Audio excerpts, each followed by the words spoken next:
You just heard Suicidal Justice from Till Death Do Us Unite and Code Red from the album Code Red from Sodom. This is our International Thrash Series Part 2, Sodom. Recommended podcast. I am Mark. And I'm Jason. We're calling this the Sodom comeback, if you will, but we're putting that in quotes because I don't want you to think that Sodom went anywhere, but just kind of and get your head out of the gutter too. Yeah, they come into their yes. Well done, well played. They're kind of entering their golden era, like they're the twilight years, and yet somehow they kind of rediscover the magic, and they've had a pretty good run in the last kind of couple decades, and not a lot of bands of the 80s can say that, so that's pretty cool. It's always impressive, the longevity of extreme metal bands. Yeah, absolutely. 19 plus, I think are they at 19 full length? They have an incredible amount of full lengths.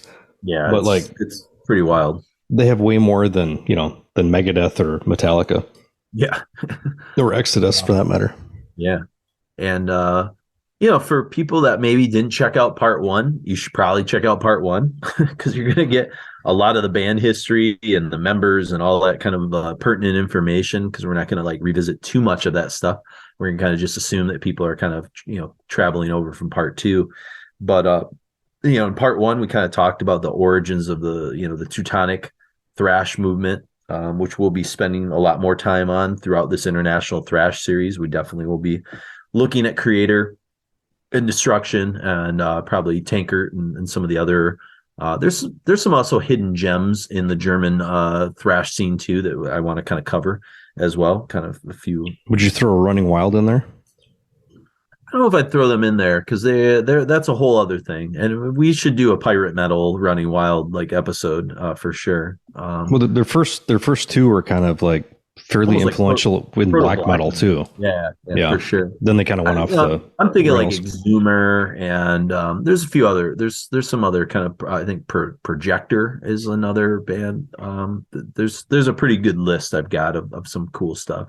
But Holy Moses is pretty interesting with female vocals in Germany. Okay, I've heard that name. I've never listened to them. Yeah, kind of fun. And that's where the one guitar player came from, who was on, where'd my old notes go? Not Tapping the Vein. I think, where'd he cut? Oh, geez. I had it. Well, there was that dude that came from, I'm looking at my old notes now, too. I think it was after Frank left, they brought in, oh, no, it's the drummer. It's the drummer that replaced Witch Hunter. He came from Holy Moses. Atomic Steve. He came from Holy Moses and Living Death, which are two kind of German. Okay. Yeah, Michael Hoffman that was on Better Off Dead was from Assassin. Oh, okay. There you go. Yep. And so this is kind of we left off part 1 for people they're so inclined with Masquerade and Blood, and we kind of talked about these records in the mid 90s that were kind of groove metal-ish, and they're not records I've spent a lot of time with, and they might be better than I think they are. And so I am fully admitting that maybe I just haven't spent enough time with those. But the whole idea was that, a lot of metal bands who were established 80s acts kind of got lost in the mid 90s and kind of had to find their way.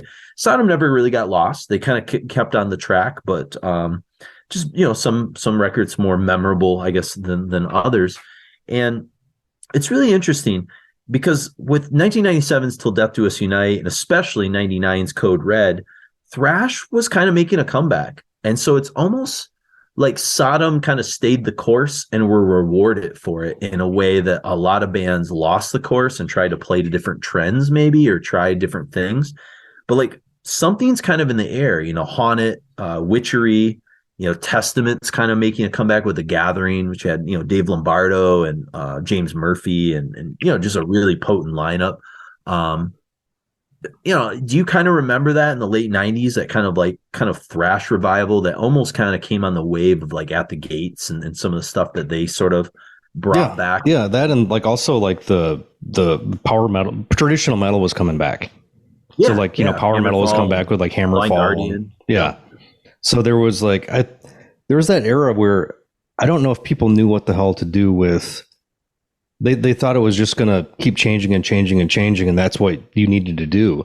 And now, even look at Priest's career.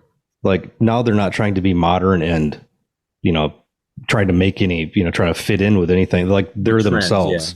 Yeah. Yep. So absolutely. like Firepower, fits in better than a lot of some of their other records do, like, like Nostradamus or some of their more turd offerings. But I feel like now is a different kind of aesthetic. Record they did with Ripper, Demolition. That was a dog, but yep. But yeah, like what was I'm trying to think what the one was, something Redeemer, or fuck, I don't even remember now. Oh, Angel of Retribution. Retribution, yeah, that's a great one. Yeah, like they only had a little bit of a dip, but even like some like with something like Turbo, like they were trying new things, and that's still like one of the songs that's always in their repertoire when they play. Sure, yeah. But we were definitely in a weird spot where. But I think, like, I don't know, I kind of remember when that like witchery haunted stuff like started to like come back on the horizon. Suddenly it was cool to like be doing like thrash again, Yeah, and it brought like I think an awareness of Merciful Fate that had been kind of lacking for quite a while. Sure. Yep. There's that came in, and I think it brought like a younger fan base back to thrash. And you had your entry point bands. Yeah, I'm not saying like Sodom necessarily like appealed to like a younger fan base, but like it almost is like with those two records, they were like in the right place at the right time, doing the right things, and they were kind of justly rewarded for it. Whereas like, I don't know, your Megadeths and some of the bands that kind of went off and did some other weird things, or I'm not saying Megadeth has kind of figured out their own path throughout the 2000s, I suppose, but it's just there's a little bit of a tainted legacy sometimes with some of the American thrash acts, or what Destruction did, or even like look at Anthrax, they did like a weird off-ball move that I think is one of their best records. But after that, I think it kind of starts to there's like diminishing returns. Yeah, that's a weird era. I'm always someday I'd love to re-explore Anthrax and really look into some of that stuff, because it's like that's a weird era. But anyways, yeah, I mean, I'll say Sound of White Noise I think is great. Anything after that's Well, I think the Joey comeback records were great. Those worship metal and some of that stuff in the late 2000s. They're good, but they also fall into that thing for me where I'd rather go back and listen to Among the Living. Okay. Or Persistence of Time, like and honestly, that's the same thing with like Priest. Maiden's on a different track, because ever since Brave New World, that's kind of like the whole second chapter of their career. Yeah. So I like to, and it's pretty distinct, and I still go back and revisit a lot of that stuff. But yeah, Anthrax not so much. I have a kind of like love-hate relationship with Anthrax too. Yeah, it's tricky. I mean, I think there's songs that are good in the mid to late 90s, but albums it's tougher. It's like they're not consistent records and stuff. But it's interesting. I think I would almost put Sodom into the like Iron Maiden camp, because I think like the second act that really begins, especially with Code Red and M16, is almost like a Brave New World thing, where it's like you could totally be a fan of Sodom from like Code Red forward and not really care about their early stuff, and that's still a pretty good catalog. And that could have been people's entry point. Yeah, so it's kind of interesting, but they Burned Coast Burneman is his name, BERND KOST. So my apologies. He joins on guitar, and he's going to be there through 2016's Decision Day.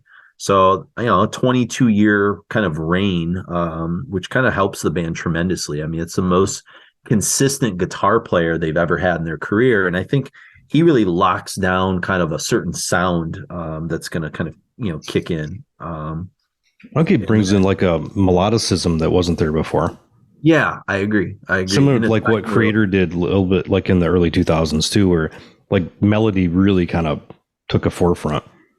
Well, and this is a time where like melody mixed with thrash is like the right formula. And again, Arch Enemy, but also like the metalcore shit that was like playing a melody, but mixed with like At the Gates thrashy riffs and things like that. So In Flames, that's all over the place. Yeah, a sweet spot there. And then they bring in another guy, Bobby Schatkowski, and he's going to join on drums for 14 years.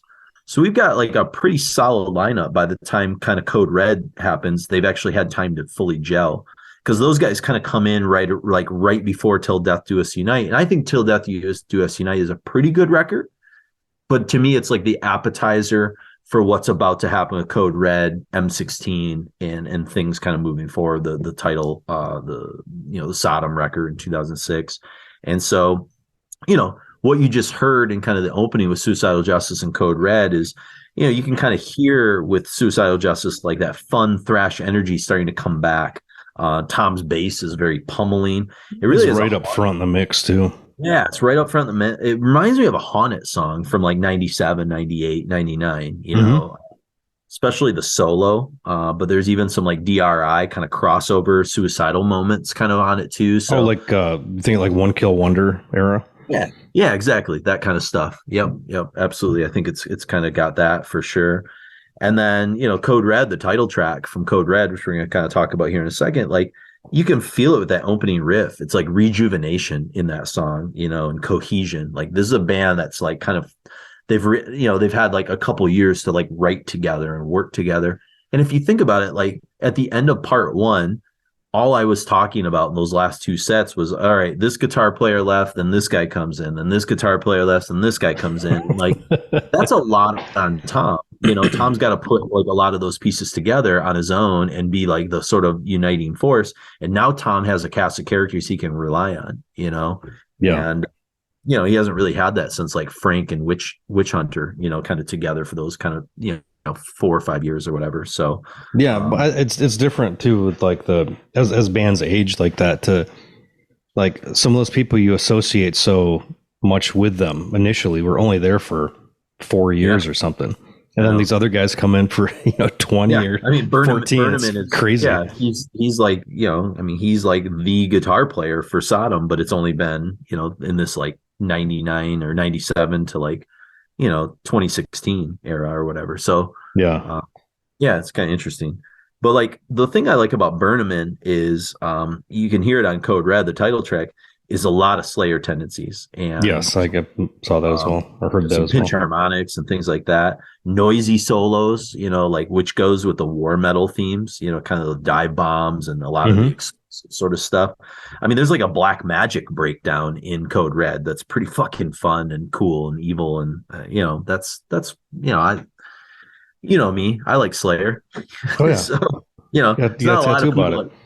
Well, yeah, I do have a tattoo. There's not a lot of people that can like mimic that caustic kind of energy and still sort of be fun and catchy. That's the perfect thing about Slayer is like Slayer is intimately listenable and still super fucking noisy with their solos and some of the things that like especially Kerry King does, Yeah, I think Slayer at the Gates, like Witchery pulls into some of that as well. Yeah. But there's only a handful of bands that manage to keep it going. Exactly. So I think, that's kind of where we're sort of starting with the premise here is that, in a lot of ways, Till Death Do Us Unite is where like the lineup comes in, but the cohesion happens on Code Red. And we're kind of off to the races with this sort of like, kind of phase 2, maybe phase 3, I think. Because phase 2 really began with like, Persecution Mania. And then, this is sort of where like all of the influences and all the type of styles that they've used kind of all come together. I mean, you don't hear like a lot of Obsessed by Cruelty influence as much anymore, but like everything else is kind of in the mix at this point, And he's definitely Tom's doing some of the more Tom Araya isms in his vocal. He's really messing around a lot with his delivery. Yeah. Yep. I agree. And so, this is a fun thing. Like I said, not a lot of scholarship here. So we're going to kind of move through the music and kind of speak for itself. We will hear from Tom a couple more times throughout. If you haven't listened to part 1, we did an interview with Tom Angelripper back when we put the Venom kind of series together, talking to, because Venom being such a huge influence for Sodom. And we got to chat about, the history of Sodom a little bit and German metal and Teutonic thrash and all that kind of stuff. And so we saved that for these episodes, knowing that these would be kind of heading down the road. So we'll hear from Tom a little bit too. But I do urge you, like I said, if you just stumbled into Sodom Part 2 for some reason, really can't recommend going back to Sodom Part 1. for all the history stuff. All right. We talk about coal mines, all kinds of fun stuff. It's fun for the whole family. So, Yeah.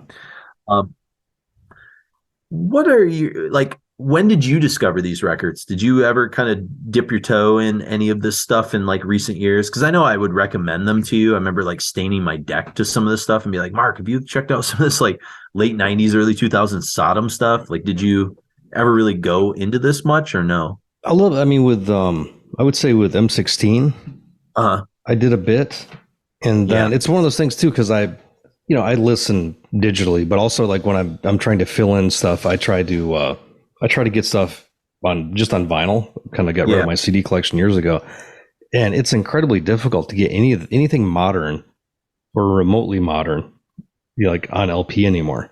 If you don't get it when it comes out, it's out of print and it's gone.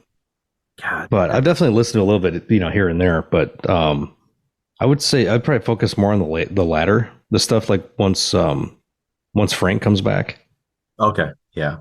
Yeah. When you get to God, what record It's a little is it? down the road, but yeah. Yeah, Genesis and some of that stuff. Yeah. Yeah. Sure. Yeah, so I mean this is a fun thing, All right, so let's get into it. We've got we're gonna play a couple of tunes from Code Red as well, before we kind of get into the aforementioned M16, which Mark just kind of talked about. The last two tunes from Code Red, there's a lot you can play from Code Red. It's one of my favorite records, but What Hell Can Create, sinister, evil, catchy, thrash glory. I love how unrelenting it is, especially when it finally breaks at that 150 mark. It's really just sort of building to that. And then you get this, like, again, great Slayer-esque kind of solos and stuff like that. Good breakdown. I mean, this is like veering, I think, closer to some of the earlier stuff as far as like the intensity and speed and everything as well. And a classic riff. To hear like bands with this vitality, 20 years in a career, 17, 18 years in, it's pretty fun, Yeah, usually that's not the case. Vice of Killing, it drove me crazy what fucking Slayer song this reminded me of, and it finally came to me that it's like Spirit in Black from Seasons. It's like how weird compositionally Spirit in Black is, how it has like multiple different like parts that it changes to and stuff. Yeah, that's kind of what I I mean, I said was a double bass bit with a Slayer riff. Great. Yeah. Yep. The machine gun, warlike kind of staccato kind of thing that's going is very cool. But yeah, very like brutal and bludgeoning. That's kind of a lot of this stuff is they start to kind of marry some type of the more melodic with keeping up. Like Sodom is always just about like hitting you in the head with a hammer is kind of their MO. And yet at the same time, it's like it's super catchy. Like, oh yeah, yeah. But it never lets off the gas. Yeah. They found this formula and it's like, man, I don't, it's so unsubtle in some ways that you almost don't appreciate it. It's like, it's the thing that's like right in front of you. It's, I don't know. It's kind of like when you like to use like a film metaphor, like, you go to like take film classes and you're talking about like, I don't know, the Citizen Kanes and all these other kind of things that are doing like all these really artful things. And then there's like this, there's like the John Carpenters or the Howard Hawks who are doing like meat and potatoes stuff, but it's so artfully done and it's like right in front of you the whole time, but like you don't almost pay attention to it until you actually are like, oh, this is like as good as you can do within the confines of like very constrained rules, and like they're doing it right, Yeah, I mean, yeah, but like there's there's directors that are auteurs, and then there's directors that are guys who churn out a bunch of shit, but it's always good. It always has a consistent quality to it. Yeah. And like Carpenter had a couple like zeitgeist things with like the music and things like that, but Hawks was kind of just like a company man, really. Yeah, he just kind of like knocked out all the stuff. But you look back at now, like how he didn't need to make shots as interesting as he did. Yeah, like the more you get into the stuff, like whatever it might be, that's Sodom or movies, you start to see like this. There's so much more going on than what's right on the surface right away. Sure. Yeah. Well, it's like Die Hard or something like that. Like, you know, you see it as a kid, you're like, oh, okay, it's just like a normal action movie of the era. And then you kind of like, you know, not Richard Donner, John McTiernan and stuff like, you know, like there's just Fresh off Predator. Yeah, there's just things like that there's instincts he had. I mean, Donner I'd throw in that boat too, right? Like he's another guy that like went like slightly above. And I mean, between what he did, not to turn into a movie podcast, but what Donner did between, you know, Superman, The Omen, and then Goonies. Yeah. Completely different movies, but it all has his stamp on it. Yeah. That's undeniably his. And, you know, Lethal Weapon movies. Like he knew how to he knew how to tell a good story. He's just a guy you hire when you want like a good movie to be executed, you know, regardless of what it is. And I'm not saying Sodom does that necessarily, but Sodom is like, you know, they come off as like a meat and potatoes thrash band.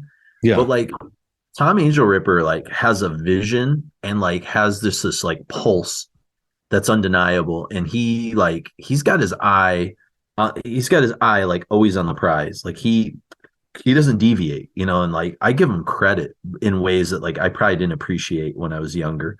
You know, creators like way more, I guess, bigger in certain ways, and Destruction was flashier, and Sodom was just fucking plowing along, just doing their own fucking thing. And to me, they're like the belle of the ball of those three when it comes to like the last 20 plus years, you know, like I like some of those creator records. Don't get me wrong. Like some of their stuff's pretty awesome in the last 20 years, but like, I don't pull them out the way I've pulled out like Sodom in like recent years, you know? I feel like a lot of the recent creator stuff too is more reliving past glories than it is doing anything different. Yeah. Yeah. It's not bad, but it's not like, I don't know, after renewal, it's kind of tough to go back. But I mean, they did some records that I really enjoy, or like bits and pieces out of things. But I think Sodom always kept its integrity. Like I think Sodom is like, you know, they look at Entombed and then look at Dismember. Yeah, and you know, Entombed is definitely more of like the creator, and Sodom is Dismember. They stuck to their guns. They did incremental changes. It always sounds like. And they even they went from like gore to war. Yeah. You know, there are a lot of similarities there. Yeah, that's a good metaphor, I think. Yeah. Because I mean, you know, Entomb kind of swung for the fences and sometimes hit some grand slams, but a lot of times they kind of would hit a lot of strikeouts too, you know? Yeah. Well, and they didn't have a consistent, you know, like leadership either. Yeah. You know, like Fred was always there and Bloomquist was always there. Karki was always there.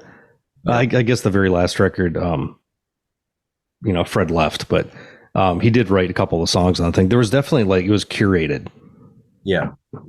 And that's why I think like Tom being just like having this vision and kind of not uncompromising, because I think he definitely like took whatever guitar player and drummer he had and like used them to the best of their abilities. But I think he seems to really know how to like mold that. And he knows what Sodom is inside and out. Yeah. And sometimes you play around with that, you know, the ingredients and see how far you can push it. But yeah, really for the amount of records they put out, there's been an incredible amount of like consistency and integrity, I think is probably the key word. Yeah, that's probably what I'm kind of looking for. So yeah, so then we go from Code Red to the record that I like even more, and I think Mark would agree, which is M16. Probably, you know, I don't know if it's the strongest record of the last couple of decades, but it's definitely in like the top 2 or 3 of what they've done in like the past 20 plus years. I think M16.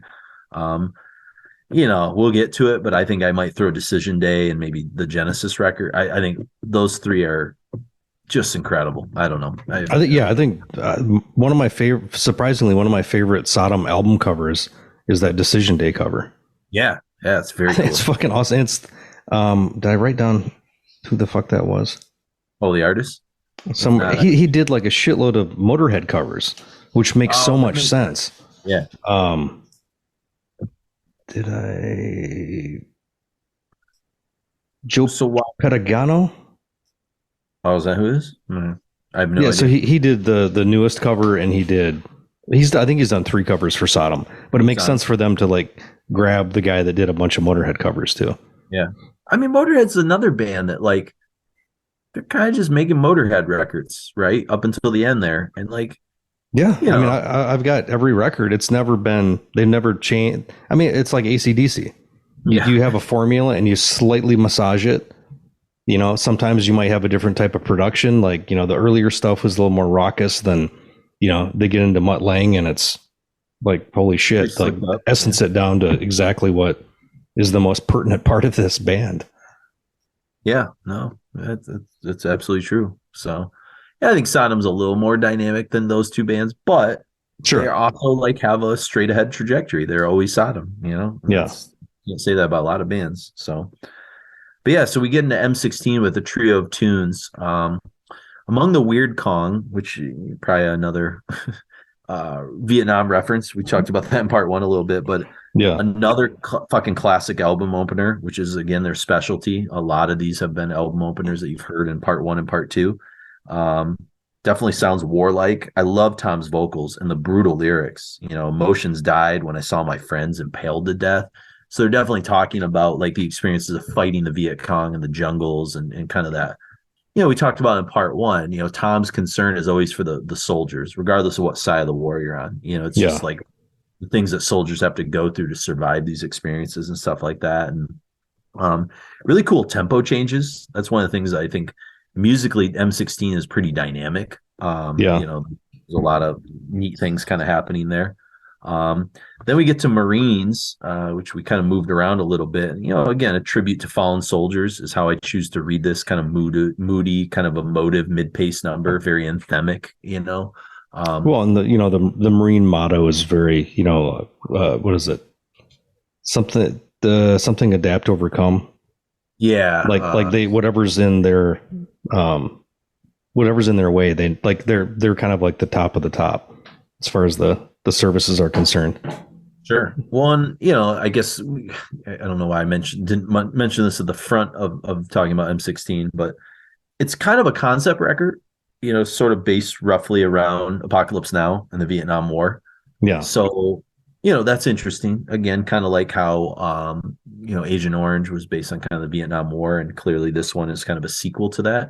And I see these two records, that and Agent Orange, you know, two of their strongest records. So it's like when he's got like a vision for something, that's cool, you know. And not every song is about Apocalypse Now necessarily, but it's like kind of a mood amongst a lot of these songs. Well, I don't know if any war movie ever summed up the complexities of war as much as Apocalypse Now did. Yeah, like in a poetic way. No, I agree. And I think it really like made people think about things differently. I was actually just reading something about Apocalypse Now like a couple of days ago. One thing I didn't know about that. Did you know that George Lucas was originally going to direct that movie as kind of a social commentary? As a documentary or as a documentary style movie? Yeah. Oh, it was going to be kind of like MASH. It was going to be kind of like a comedy, war comedy, you know? Yeah. Type thing. Yeah, because that was when Coppola got all that money from Warner Brothers. I think that was originally, and then Lucas came back with all these like harebrained ideas, and Coppola's like, yeah, no, this needs to be something different. Because Lucas originally wanted this, from what I remember, wanted to do it, shoot it black and white documentary style. Oh no shit. Okay. Yeah. Huh. Yeah. But I'm glad it turned out how it did. We wouldn't be talking about Lucas if that's what he would have done. No, I know. I was reading something about Apocalypse Now too, and how was it put? I can't remember who wrote the article, but they were saying like Apocalypse Now is one of those movies that when you see it, you realize it's a miracle that this movie even was made, and not just because of the production kind of parts, but like its authenticity and it's like its closeness to the source material. Well, and how does this movie exist? It's like, how did this sneak into like mainstream culture? It's just like, I don't know. It's like Blue Velvet or something. Like, how did Blue Velvet like attain some kind of like mainstream acceptance? Like that shouldn't be a mainstream. Well, also at the time though, that's like, you know, the studio systems are failing, and they're grabbing all this young talent, and they're like, oh, okay, like it looks like, oh Jesus, what the fuck's the big thing that started it all? Oh, like Easy Rider. Easy Rider. Like this does not seem like this would be a hit, and this was a hit. Let's just let these creative young people do their thing. Wacky people do shit. Yeah. And we're so far away from that right now. Like I really hope that the studio system can kind of collapse, or at least get to the point where they need to actually not worry about stakeholders and shareholders and corporate bullshit, and actually get some people to come in there and excite people about watching movies again. Yeah, I mean, I will say for whatever, you want to say about the hype, but I think like it has been cool, the whole like Barbenheimer kind of stuff, that people are excited about going to see movies that aren't just like superhero movies, and are like kind of like, okay, these are two auteurs, that like have like visions for something, and and people are like packing the theaters for it, and that's cool, like that's something, Yeah. I don't know if it's enough momentum to start anything, especially with the fact that like, after the Scorsese movie comes out, like I don't know how many other movies are like in the in the gun barrel because of the shutdown with the writer's strike and actors strikes. Well, there's going to be some turds that they've been hanging on to for a while that they're going to drop out. Yeah, exactly. Probably. I got to imagine they thought ahead on this.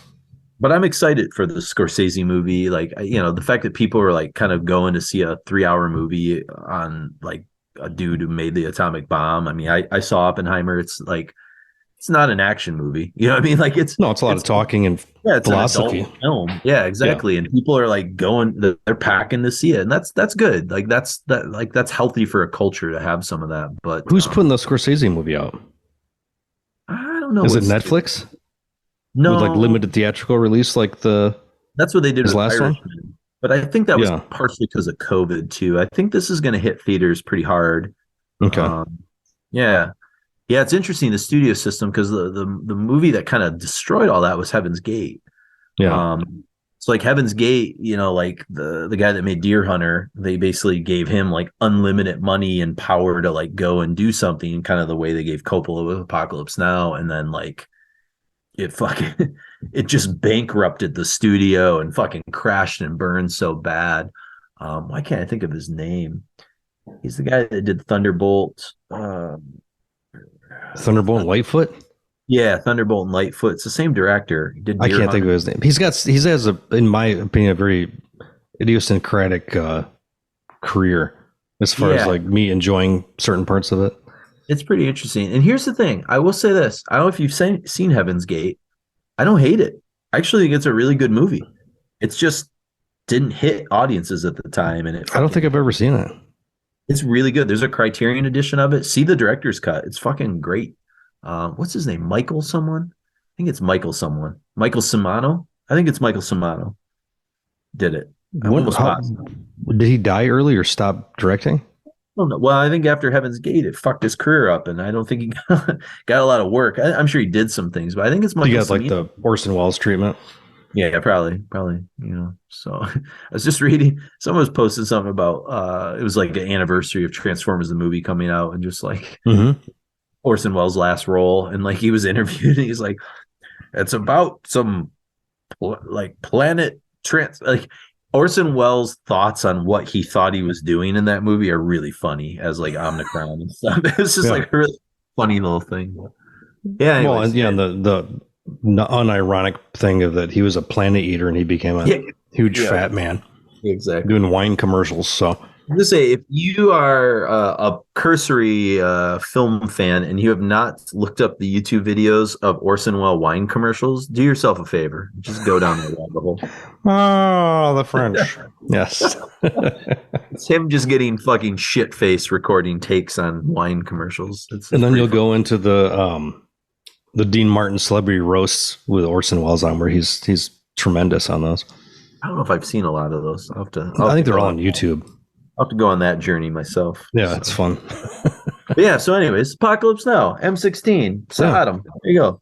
And then we're going to end with a tune, the title track, M16. And this is one where, I don't know what vibe you got, but I said it almost feels like Bolt Thrower-esque at the beginning. Maybe it was just because of the subject matter, and maybe my mind was kind of in that realm a little before it kind of thrashes forward. It's got this kind of atmospheric, kind of eerie feel before the fiery guitar solo kind of comes in, and those kind of tank like drums. And maybe I it's thought it more was a very like starts with a very un-Sodom riff. That's what I mean. It's like more like contemplative, the way like some of the bolt like later era bolt thrower stuff could be that way about war. Sure. Perhaps. Yeah, it was just it had a little bit of the melody of what I think of like the modern creator stuff too, where they would throw in something like, because his vocals are kind of just back to where they always were. Yeah. Maybe a little bit more emphasis on things or something, but there's definitely a little bit more melody in this, or like some sorrowful kind of like pensive melodies that Sodom starts throwing in these things. Yep, it's the eerie atmosphere thing, and you'll start to hear that from this point forward. I think it's maybe one of the things I like the most about M16 is it like introduces that element of the contemplative like Sodom song, and you'll hear it right up until their most recent record where they have these like longer kind of epic kind of tunes. And the Iron Maiden obviously does that a lot, like they have those kind of somber. It's always the Steve Harris like Where the Wild Wind Blows, and all the like 13-minute Steve Harris things. Yeah, but even like I don't know if Steve Harris did Passchendaele, but like I think of that and like as a newer kind of contemplative tune. Or no, I think Passchendaele. I think that's all. I think that's Yannick Gears and Bruce. That was Yannick? No shit. I believe so. Like it's weird. There's at not least a lot the writing of credits, but that like I love. But that's one of my favorite of the post Brave New World kind of era. So. Also, because I teach that battle, so it's like that's cool. But yeah. Anyways, sorry, I digress.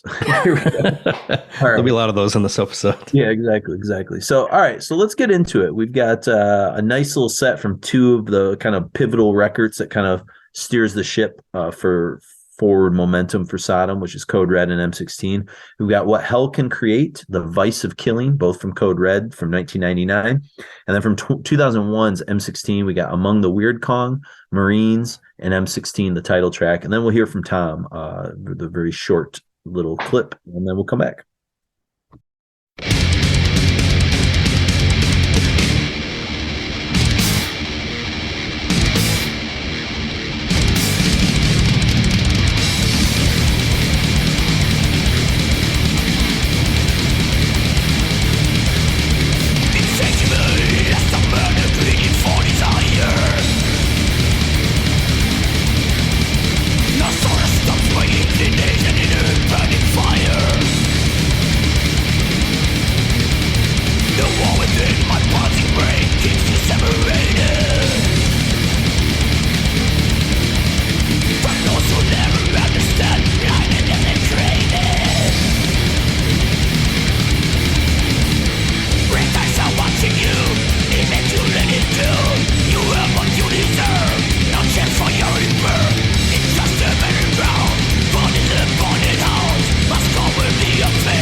Resignation for the rock and roll war. Another flick of peace and love. Your native country to set it free.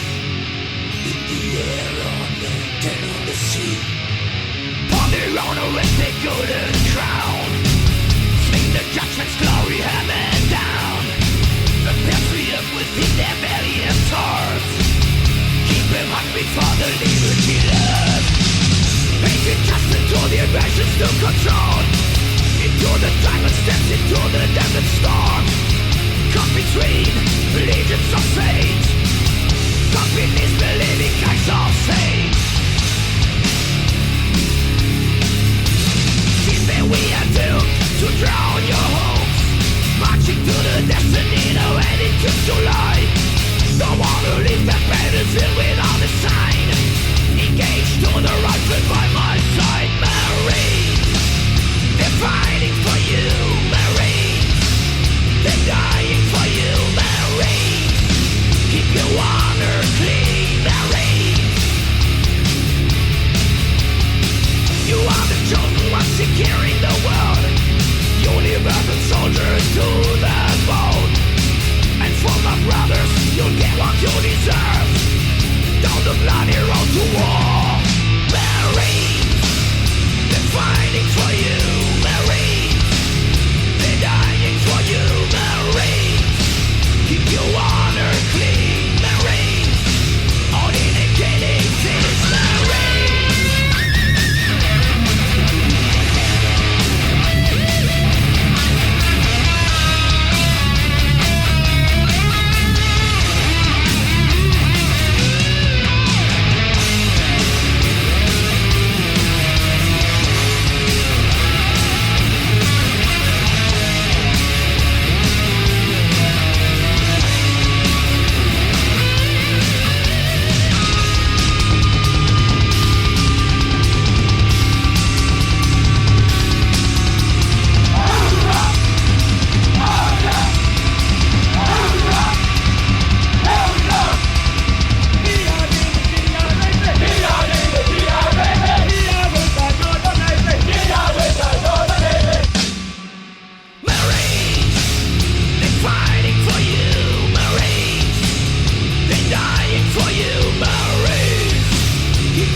what about in the last couple decades? Is there a album that you sort of see, you know, a lot of people obviously talk about your early work, you know, kind of the way you talked about, you know, early Venom, but is there like in the last couple decades in the 2000s, like a couple albums that have stood out the most as kind of like a modern example of like Sodom that you're particularly proud of, or that you would tell fans to check out if they're like reluctant to get into like the newer stuff? Because I've always loved what you guys are doing in more recent decades. I think you're one of the more relevant thrash bands that's still doing work over the last 4 decades, whereas a lot of thrash bands kind of faded away, let's say, or kind of went down bad paths. So I think that's something you're probably particularly proud of, but is there like an album or two that has stood out in the last couple decades for you guys?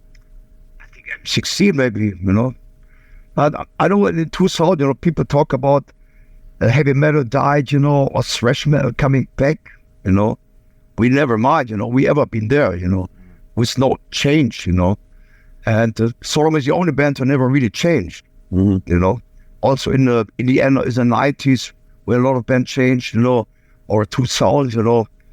I think with the era with Bernemann on the guitars and Bobby on the drums, we changed a little bit, you know, because if you have another guitarist, you change your style a little bit, you know. And I think Code Red or M16 are really great albums, you know, in my opinion, you know. Yeah. Those are the two that stand out to me, yeah. I think M16 it's a great album, you know. But I love them all, you know. There are completely songs like Masquerade in Blood or Epitome of Torture was completely underrated, but it's a brilliant album, you know. So I wouldn't change anything if I would have the chance to do this, you know. Sure. That was M16, Marines, and Among the Weirdcong from 2001's M16. Then we started off with The Vice of Killing and opened with What Hell Can Create from Code Red from 1999. And we heard from Tom once again. Heard from him a few times, obviously in part 1, and we'll hear from him, I believe, one more time before the end of this episode. So as we leave M16 and move forward, kind of one of the biggest gaps, I would say, for Sodom. They were pretty consistent in putting albums out like every couple years, but we get like a 5-year gap between 2001, 2006. I think there was some, I have to look in the discography. There might have been some like live records or best ofs that kind of came out in that era. It just kind of seems like a, you know, something like that. Maybe there was a One Night in Bangkok, Lords of Depravity video. Oh, okay. Yes. There's like a box set. Yeah, there's a bunch of stuff. Yeah. Yeah. But it just seems it's kind of weird. It's like one of the bigger gaps, I guess, you know, between full lengths and stuff, especially because I guess Final Sign of Evil comes out the next year, but that's like just re-recordings, I think. I believe so. Something like that, yeah. But yeah, so you know, before we leave that era, sorry, I lost my notes for a second. We got one more song, and for me, this is one of the biggest Sodom songs. If you go on Spotify, this is their most played song of their discography. Although I will say that In the Sign of Evil and Obsessed by Cruelty are not on Spotify. Neither is Agent Orange, so it's kind of okay. Results, right? But Napalm in the Morning, you know, this is kind of the personification of these themes that we've been sort of talking about. I mean, you've got the, you know, Robert Duvall kind of, you know, Kilgore sample famously from Apocalypse Now. Yeah. It's an incredibly emotive song, catchy guitar work, one of their best crafted songs, I think, of their career. I mean, that solo after the 420 mark just fucking scorches. I mean, I can see why this is a go-to song for fans. I think they play the song live all the time. Like, this might be a song, like, if somebody was like, what does Sodom sound like? I might play him Napalm in the Morning, because it really encapsulates like the last 30 years or so of their career, you know, just with a song like this. I mean, you could play him Outbreak of Evil, obviously, if you want to show him that kind of early era, but like this is kind of like modern Sodom in like its best form, I guess, you know. Yeah, there's like a very like the guitar intro. It's kind of classic Metallica, clean guitar kind of thing, and it's almost like and Tom's always Tom. Yeah.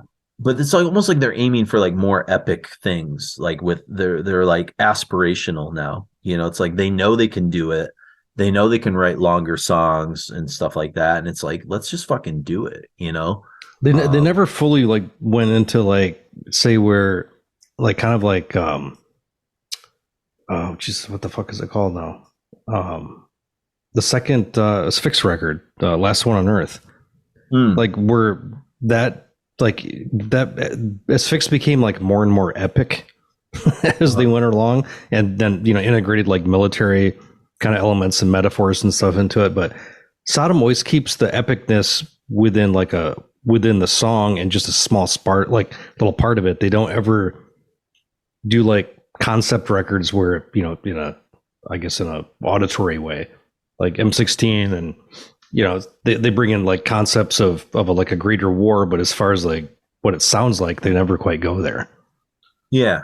Fully. Yeah. It's always just like a like the breakdown or a transition in the song, more so than, you know, here's the MS Bismarck or something, you know, for Asphyx. Yeah, that's true. One, it's also like Tom's not trying to do more than what he's capable of doing. Like, he knows his limits, you know, and I think I admire that about him too, you know. But it's like Slayer. They push like to the outer edges of their abilities and things like that. But like, it's still always like a Sodom song. It's always still a Slayer song, you know. Well, I think like Kerry King's the kind of the guy that holds it all together for Slayer. Yeah. I think Tom kind of holds that as well.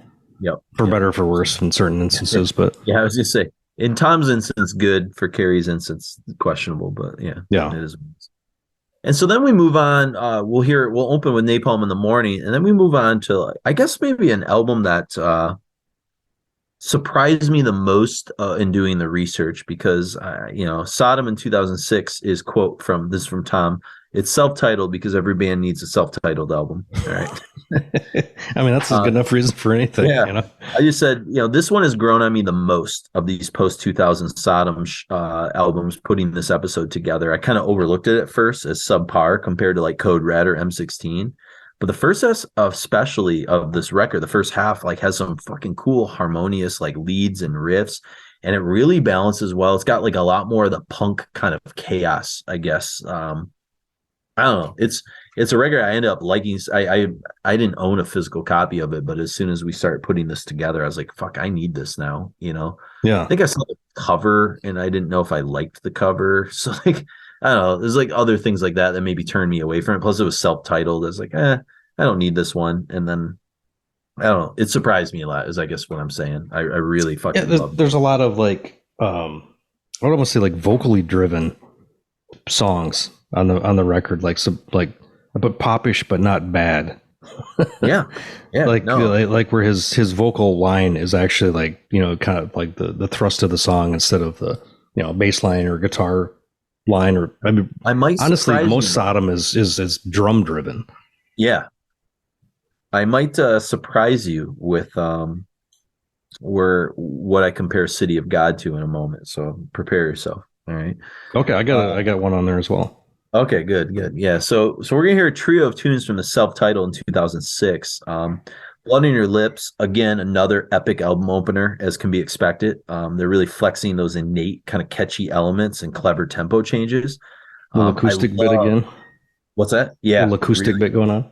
Yep. I love Tom's blood-curdling like bloods that he's kind of screams throughout, you know. And the last minute of the song has a lot of really cool like some of the more like Formation of Damnation kind of Testament kind of flair to it a little bit. It's, you know, okay. It's some cool stuff. Then I think this is probably where, you know, buried in Justice Ground is where you're getting kind of some of the more like vocal kind of earworm stuff. Tasty harmonies. I said there's almost like Dokken kind of Scorpions-esque when he does the corruption, selection, and illusions, confusions kind of sequences. Yeah. And again, I think maybe the solo has some like Lynchian qualities, and maybe that's where I was kind of thinking like Dokken even. But I said Megadeth. Like, yeah, which, you know, this like Kiss of Death from Dokken, that's kind of got like a Megadeth kind of feel to it, you know, in some way. But I always thought that like Megadeth had like Teutonic roots. Yeah. You know, like they were more destruction than, you know, Metallica is, you know, fuck, what's the band? More the like new album band. Diamond Head. They're, yeah. Metallica's, Diamond Head, Queen, a couple of the random things thrown in. Yeah. And Megadeth was always more Teutonic, I think. Yeah. I agree. Like always like making ridiculous riffs that on the face seem ridiculous, but they're somehow catchy. Yeah. Yeah. Well, Megadeth's like a band, like too, like the more I go back to like Peace Sells, the more like I unearth like fucking cool parts of songs that I kind of like overlook because they weren't like out the gate as catchy as Metallica. The album didn't fit together as like a seamless unit as much as Metallica. Yeah, Killing Is My Business, same way. Like it's like a weird off kilter record, but the more you like kind of like strip it down or like listen to track by track, you're like, oh, this is a fucking cool song. Yeah. So yeah. The last thing on the Buried in Justice Ground is like the guttural screams on it that he does like during Buried is really fucking cool too. I think it's pretty neat. Yeah. City of God. All right, this is an interesting one.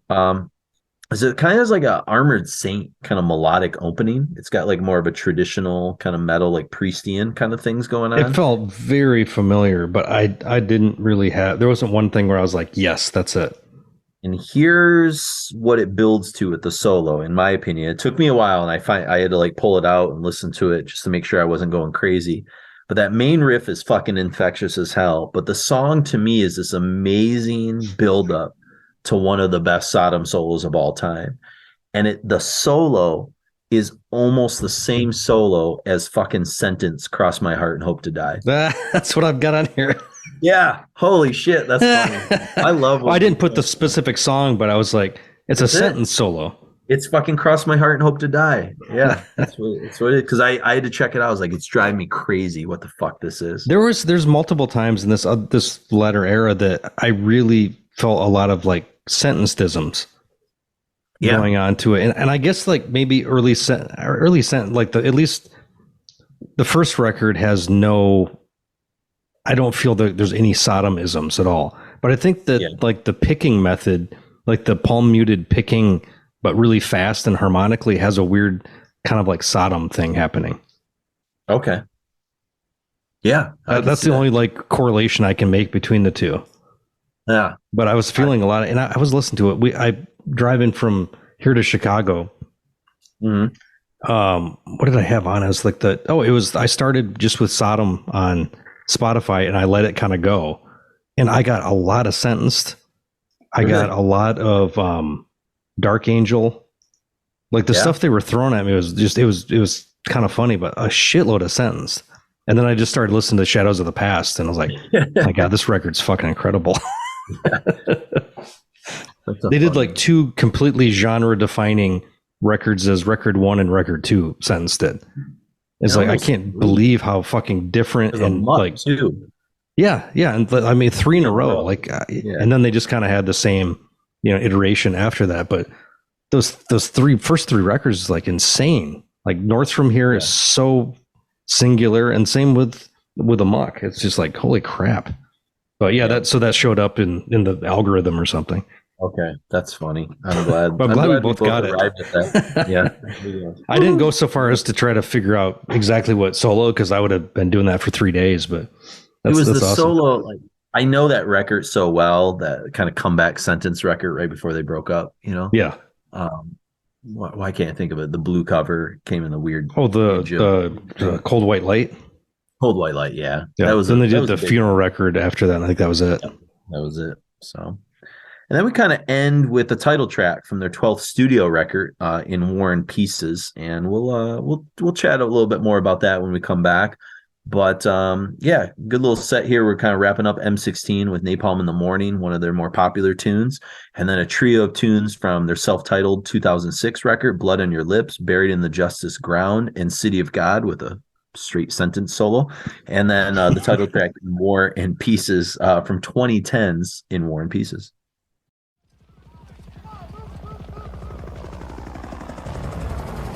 I love the smell of napalm in the morning. It smells like victory.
ultimate mask.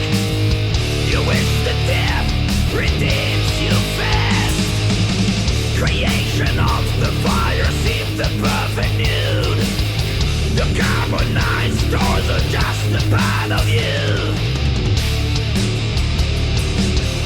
You're gonna die.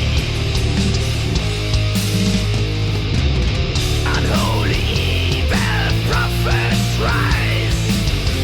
Fire's raining from the endless skies. Can you hear the final thunder roaring? Napalm in the morning.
forged in sacred fire.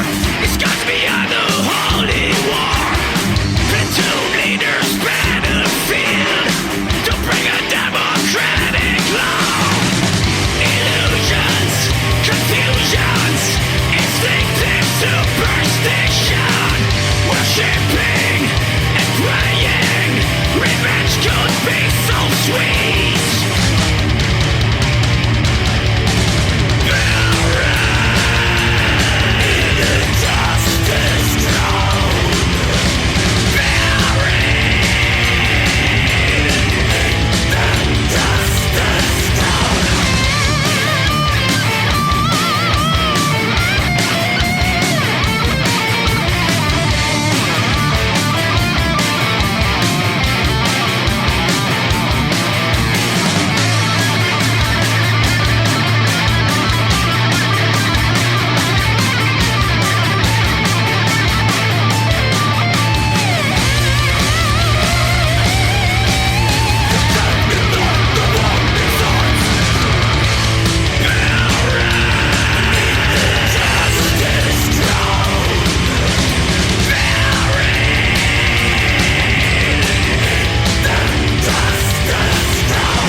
was In War and Pieces from 2010's In War and Pieces. And then we had a trio of tunes from the self-titled from 2006, City of God, Buried in the Justice Ground, Blood on Your Lips.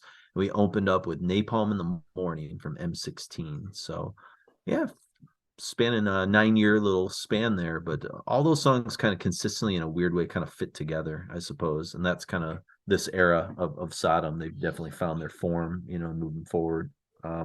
Yeah, I think in that in War and Pieces, that's another one of those Tom Araya moments. Oh, I wrote, Tom sounds very Tom Araya with his In War and Pieces screams, like that's, yeah. I mean, it's really just, oh, go ahead. Yeah, go. That's also like the real, the chuggy modern stuff, and the groove starts to kind of pop out in that as well. And you get the cool chant vocals sprinkled in, and lots of modern Slayerisms. It's not which the chant kind of, it's almost like gangish vocals never show up in Sodom stuff. Yep. And, which it seems like it would be a perfect candidate for that, but I know, with like the warlike kind of stuff that they do, cool pinch harmonics too. I mean, we've heard those a few times, but they're kind of really start to make their appearance here. Yeah. So, and this album is the arrival of Marcus Maka Freewald on drums after Bobby left due to personal and private problems that he was having with Tom. Not quite sure what all that was. I didn't want to delve into it too much, but so something was going on with the drummer and Tom. And then, so now you got kind of a new guitar player or new drummer, excuse me. And then 2 years later, we get Epitome of Torture. And this is a record that, kind of snuck up on me too. I don't know if I had spent as much time with this one as I had, say, M16 and Decision Day and stuff. But it's their highest Billboard debut ever at 25. It's pretty awesome. Well, remember, that's also modern Billboard. Sure, but still, it's cool for a band that's been at it this long from Germany. Well, absolutely.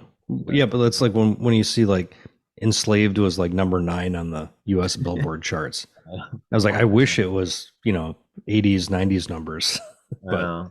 But it's still, I think metal is doing better physical sales wise than almost anything. I was gonna say metalheads are like fickle, and we like want physical copies of shit. Like if you want your Taylor Swift from Target, that's probably selling a lot as well. But I think as far as like real like collectors, I think like metal is still the go-to. Yeah, exactly. So, but yeah, I mean, Epitome of Torture is an interesting record. I don't know this record as well as I know, some of the other ones in this era, but the album does have a tune. We didn't play it, called Katjushka, which has a melody from the same World War II Soviet folk song by like a guy named Matvey Blanter. It's really interesting. They play with these national anthems and these folk songs, and they do these, like the Stalin rocket sort of stuff. So yeah. Tom's like, I don't know, like Tom sticks to like his formula, but he also is like, I don't know. I appreciate that he's always like trying out kind of new ideas. I mean, it's not a lot of thrash bands that are throwing like, melodies from World War II era Soviet folk songs into I don't know. It's just kind of well, I think it's an interesting thing when you're in this like kind of conceivably small toolbox of like what you can do for a band. It makes you much more creative about what you can do. Yeah. Like you're like when like Metallica's doing their new record, and there's, we always have to do a double record now, and there's no limits. Yeah. And what is interesting, and there's like, I would say maybe a minute and a half out of that whole record that I was like, cool, this is, I can get behind this. But it's just, I think having those constraints is, as far as anything is concerned, for art, for comics, for movies, not even constraints, but like this is the toolbox you work in. Like, Baltimore is not going to all of a sudden do a prog record or something. Yeah. Like they kind of worked within that whole and using, different, war metaphors and pushing it as far as they could. Like I think Sodom's, kind of doing that same thing. It's, and I would say that his lyrics are way better than they deserve to be. I agree. Yeah. Like a lot of the time he's got, because when you hear him being interviewed, he's kind of to the point, and also, he's he's speaking at least I didn't listen to any of the German ones because I didn't want to sit and read subtitles. I had to make notes. But like to have a second language that you're writing in too, and that it's actually comes across like really interesting for like I would say 80% of it. Yeah, it's pretty awesome. I agree. You know, and you know, kind of speaking of some of those like themes and good lyric stuff. I mean, you know, my final bullet, the first of two songs we're going to hear from Epitome of Torture, like, you know, for a band that has often been mistaken, I think, for being pro-war. I think that's kind of a common misunderstanding of Sodom is, oh, they, you know, they talk about war, so they must be pro-war. And, you know, it's well, that's the you know, the nobody can understand anything that has any type of I mean, like modern politics too. It's either A or B. It's it's this completely like binary thing. Nobody can have any kind of variation of ideas. If you say this, it has to mean that. Like, no, this is how they get their point across for what they're trying to say. Sure. Yeah, but I was just gonna say they sure do write a lot of like great anti-war songs, you know, and my final bullet like is, you know, it's the horrors of war. It's, you know, again, great lyrics. This is kind of, you know, I mean, it's exactly what you want from a band that's kind of talking about this sort of stuff. And I mean, you know, in terms of musical stuff, like I wrote Tom Angelripper and Tom Araya are merging into the same person on their screams in the song. Like, it's just. Did you hear anybody else in this song that rung a bell did. at all? I heard another band, not necessarily maybe a vocalist. I'm curious if it's what you thought. I for my final bullet, I heard Hansi Kirsch. I wrote weird Blind Guardian vocal chant moments too. That's funny. Even the way he's like, hurry, like, because Hansi doesn't have a traditional power metal voice. No. He's much more like in the throat. So they kind of share a lot in the song, which is funny. Yeah, I said even the solo has some Teutonic speed metal nods. So it's like them doing like some old fucking Halloween Blind Guardian kind of stuff, you know. I mean, Angelripper even does, like, even though he's doing some of the Araya stuff, there's even like these like death-like kind of guttural lows that he does a little bit in my final bullet. So there's he's pretty growly, I would say, in that song. Yeah, a lot of vocal variety and stuff that's cool. And then the other tune we're going to hear from Epitome of Torture is Invocating the Demons. You know, haunting melodies, nice mid-pace ode to the almost satanic sacrifice of war. And this is like, again, you know, looking at the horrors of war in like their, you know, like if you saw Invocating the Demons, you might think like, oh, okay, it's like a devil worship song or, you know, a cult song or something. But it's just this idea of the kind of like the sacrifice of you know, humans to war and stuff like that, how it's almost like an incantation or something, you know. When there's this nice you know, bass intro bit, and this is another song where I think the kind of opening guitar riff is another one, not riff, but riff is very sentenced as far as the melody is concerned, because sentenced melody is always like bittersweet. Like and I think that they kind of start to pull some of that stuff in, which is interesting. Even the solo is super emotive, you know, very heartfelt, you know, and that's something that I think that the guitar player really does a great job bringing to the table. You know, Berneman, you know, he does just a really nice job. So, and then we get to probably my favorite recent album. This is the one that I stained my deck to, the one I like texted you. that should be a pull quote on the next reissue of this. Yeah, it should be. This is a good deck staining. But I think it showed up. I think it was in like the Fenres playlist on Spotify. It just kind of showed up in there. And I was like, what the fuck is this? And I was like, oh, this is newer Sodom. I'm like, huh.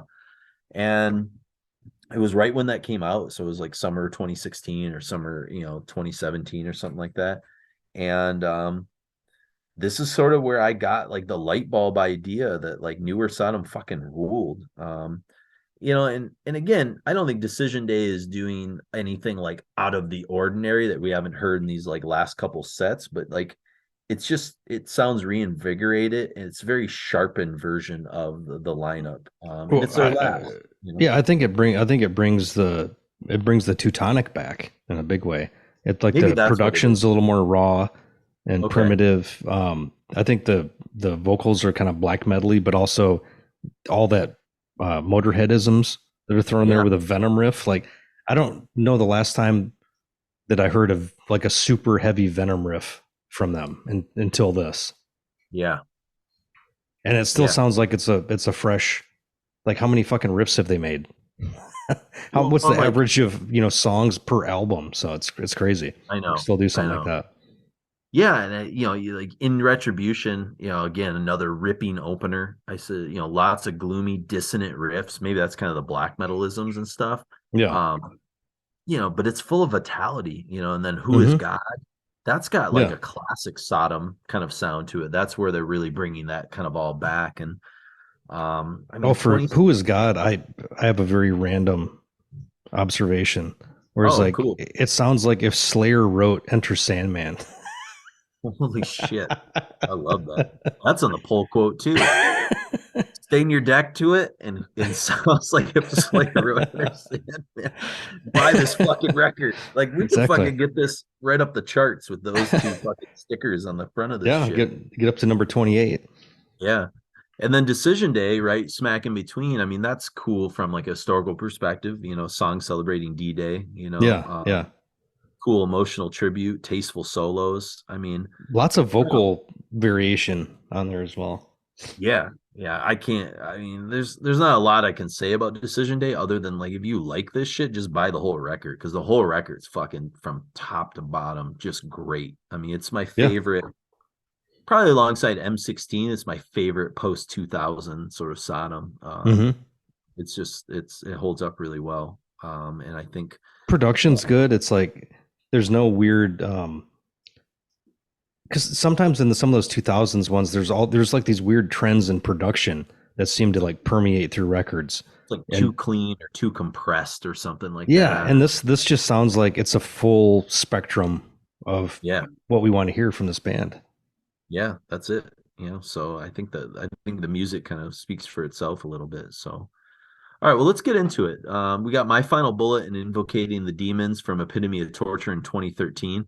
Then we got a trio of tunes from Decision Day, In Retribution, Decision Day, and Who is God. And then we'll end with Dehumanized from the last full-length record that they put out, of originals at least, which is Genesis 19, sorry.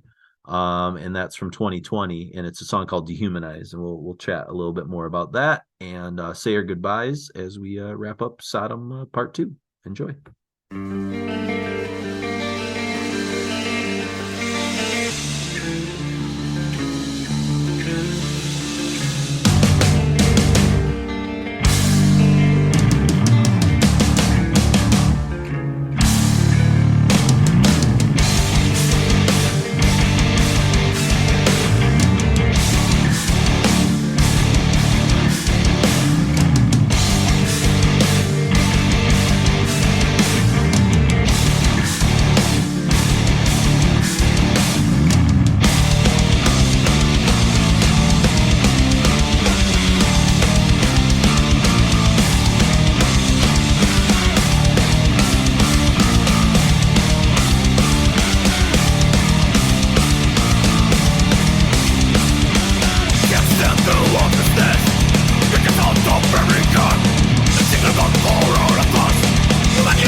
That was Dehumanized from Genesis 19. And then we had Who is God, Decision Day, and In Retribution from Decision Day.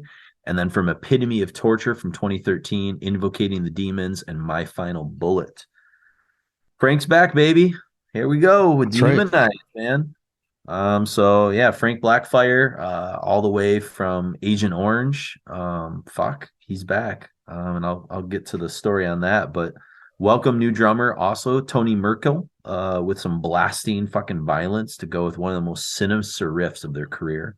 I mean, Dehumanized is fucking awesome. And fast as shit. The Frank's bringing the chug back that we've been kind of missing, I think. I know. And I mean, as much as I love Decision Day because of its fucking properties of helping me stain my deck, one of the other revelations I think I had is I said Genesis 19 is, dare I say, maybe their modern masterpiece and one of the best modern thrash records I've heard from like a fucking staple band. Well, do you know what else they brought back that I did not expect? Is that Rototom drum production. Oh, yeah. Where there's like six, like that was like a quintessential part of their, first three records. And for them to bring this back in 2020 is, and I just wrote like, great. I mean, one of the things like, you brought up too, I said, this album is spirited, vibrant, vital, with great production that toes the line well between the high gloss modern production and that sinister kind of moody thrash production. Mm-hmm. Like it's right in the middle of that. It sounds great, but it doesn't sound too clean or too fucking polished. It's just like, it's not too modern. It just like, it does like what modern production can do is it makes, like you can do a production on the cheap, but it still sounds great. It doesn't have to be like this, $50,000, $80,000 production. And like some of the earlier records in this era, you can kind of tell like, okay, this is heavily like digital processed, compressed. This sounds like, like a 80s rock record as far as how great everything sounds. And that's so weird in modern times. I mean, it's the kind of stuff that you hear. Oh God, who's the guy from Arthur Ritz or whatever? What's his name? The guy from like Eternal Champion, who's doing like a lot of American metal records that are pretty decent. Arthur Riz. Is that the big muscly guy? Yeah, that guy. Yeah. I think I drew him for. It's the kind of thing like he might do. I mean, there's some producers that probably can capture that spirit, but I think it's what like Andy Sneap did for Judas Priest. Yeah. Where like they have all this stuff dialed in, and they can make it sound fresh and modern, but also a throwback to the past a little bit to what their defining sound was. And these people are obviously like. They seem like I'm not sure who the producer was on this one. I didn't really look into it, but they definitely seem to throw back a little bit into their far flung past. Yeah. With some of the sounds and stuff. It's really interesting. And it's faster consistently than anything that was like faster, catchier. Like I think you're right with a modern, it's their modern masterpiece. It's fucking so good, And again, I thought Decision Day was like it for me, and then like I really locked into Genesis 19, especially like putting the show together. I was like, God, I bought this and I liked it, but I didn't like delve as deep into it as I probably should have, because me, I fucking sometimes buy too much shit and I just don't digest it enough. And I was like, that's how I'm with metal books and movies. Yeah, fuck.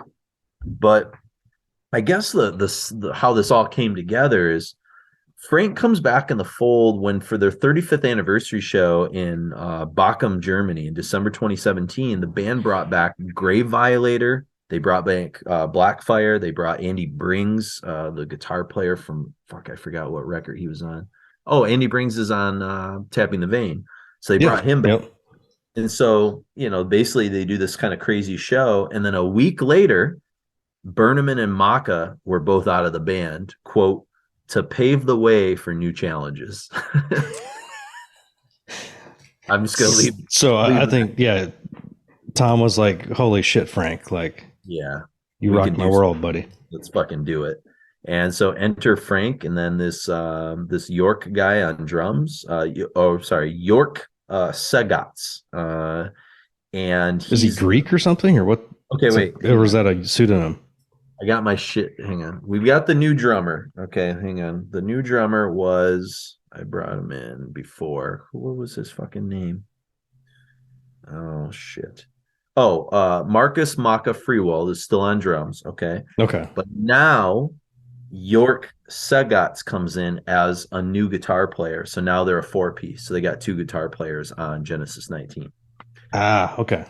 So that adds a little oomph to sort of what's going on. So it's Frank plus this other guy, York Sagats. And I don't know where York came from, if he was in some other bands. I forgot to kind of look up that. It doesn't feel like they're not like taking advantage or using that as like an edict for the record or the writing of the record. It almost just kind of like they have the whatever riff Frank or whoever comes up with, just kind of like, maybe go an octave less under it to, like make that one riff even crunchier. Yeah. Just more weight to everything. Yeah. It doesn't seem like there's like, constant dueling solos back and forth or anything. Yeah. And you get stuff like Dehumanized that we just heard. And you get stuff like, this trio of tunes that we're going to kind of end the show with, like, a tune like Sodom and Gomorrah. I mean, I just wrote simple, neck snapping, fierce thrash opener that just it's back to an 80s Sodom riff to me. Fuck yeah. I said it's a band who've been going for 40 years that still sound fucking vital. I said there's even hints of that early like black and thrash that like bands like Inferno and Niflheim and Ara Noir fly as the fly a flag for. Like they could stand on the stage with those bands, it doesn't sound modern. It sounds great. Primal and blistering. Yeah, fucking just old black thrash shit from like the early 80s and stuff. But recorded really well. Yeah. I mean, it's kind of like some of those modern Niflheim records, right? Where it's like just sounds good, Yeah. Yeah. And then you get like Nicht mehr, mein Land, and I said, ladies and gentlemen, Tony Merkel with fucking blast beats. Jesus Christ, blasting. And then you get a sick fucking Restless and Wild Princess of the Dawn accept kind of riff that takes fucking hold.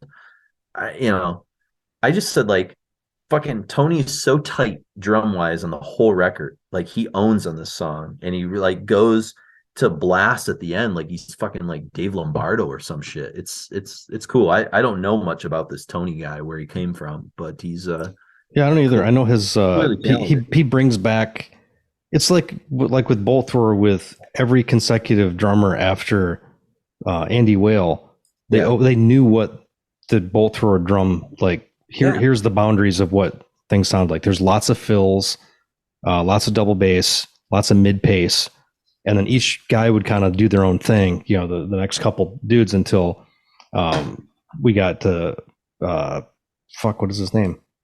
We talked so much about him, I threw it out of my mind. The final drummer. Final Bolt Thrower drummer. Tony Merkel.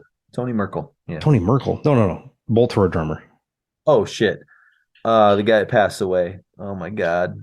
That memoriam's like written for like the first record. Yeah.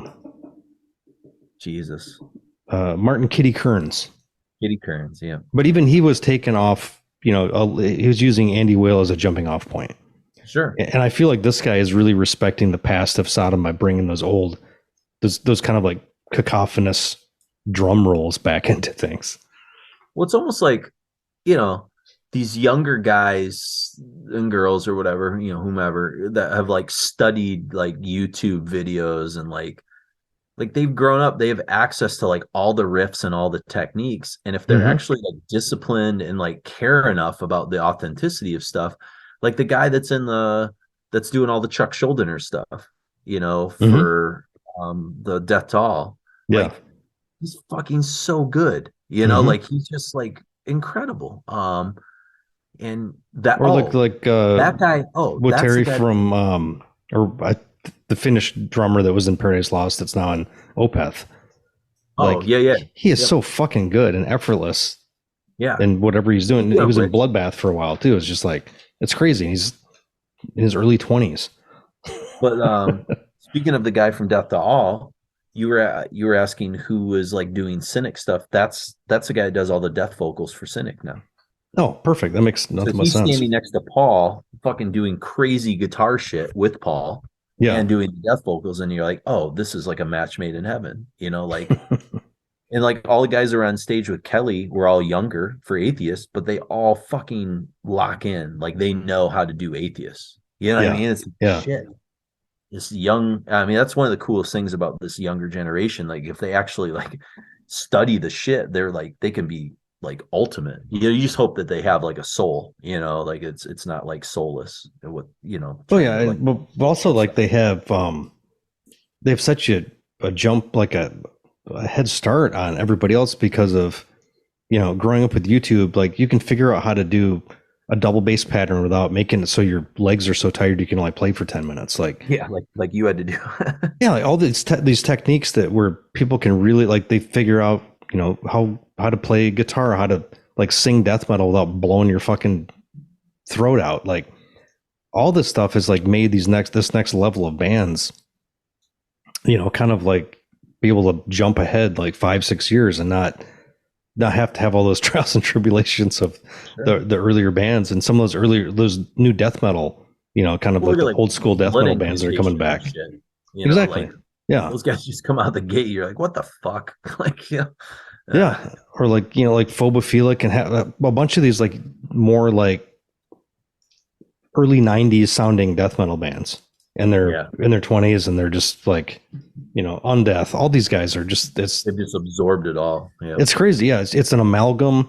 It doesn't sound repetitive. It's like an amalgam of everything that we grew up loving. It's a crazy era to be into extreme metal at this point.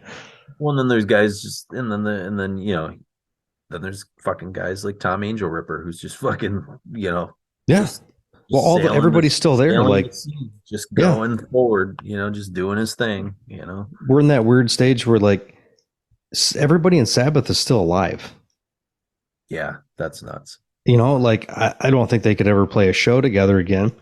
But the fact that like because after Lennon died and oh Jesus Christ, Harrison, yeah. It's like, okay, that was kind of like the end of an era. We haven't really hit that yet with heavy metal. Like almost to have like the flagship bands still going, like Priest and Sabbath. Yeah. It's kind of not even Deep Purple, like in their 70s still, still flying the flag. Like we lost Dio and Lemmy and a few others, but for the most part, Hanneman, but but for the most part, most of the core people are still there. Some of those real early ones, like Maiden is still going, like Diamond Head is still going. Like it's fucking wild that we're in this kind of weird era. So it's cool that these bands are still kind of respecting the past, and while we still have the old stalwarts still there. Yeah, indeed. Yeah, so basically Genesis 19 is fucking godly, so great. It's better than it deserves to be. Yeah, it really is. And then so we're gonna end with a trio of tunes. We'll end with the Harpooneer, which is what do we got, like Mastodon here, but it's a fucking Sodom tune, about Moby Dick. It's epic, doomy, progressive, melancholic, fucking classic Sodom too. Well, yeah, and Tom's doing like Geezer Butler like bass intro shit, like really cool melodic shading at the bridge, stupid fucking catchy riff like 415, and even like punkish like Slayer solos throughout. And Tony does this really cool cymbal shading outro with the drums that's really, really heartfelt and cool. I don't know, it's like I just love this record. I need to listen to this more. That's what I realized listening to Genesis 19. I'm like, holy fuck. Well, I think they took all those like some of the more modern proclivities of Sodom and kept a lid on how far they were going to go with it. Yeah, like they keep the simplicity down. Like, okay, what is Sodom? It's that like one catchy riff. It's that one that pummeling thing. They don't go too far outside of the. There's a lot of, I think, it's weird how much like it seems like they're not trying to push too far. Like they know exactly what they're doing. It's a very measured record. Yeah, I agree. And before we read some kind of letters, feedback that we've gotten on recent episodes and stuff to sort of end things today and talk about patrons and our goodbyes and stuff, I wanted to end with one final thing from Tom. we'll hear from Tom again too, and also in a little interview clip. But this is from Requiem friend Ian Glasper, who has been on some of our episodes that we did, the anarcho crust punk stuff. And we're probably going to have him back when we do the British thrash episode. I got to kind of get in contact with him because he wrote a book called Contract in Blood. That's about the British thrash scene. But anyways, he put out 2 collections called Terrorize, which is the collected interviews from Terrorizer from Ian Glasper. And he interviewed Sodom back in issue 236, June of 2013.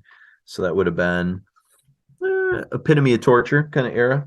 Okay. And it's just he kind of asks him about what his thoughts are on like the current kind of thrash scene and things like that that's kind of going on. And here's what Tom kind of says.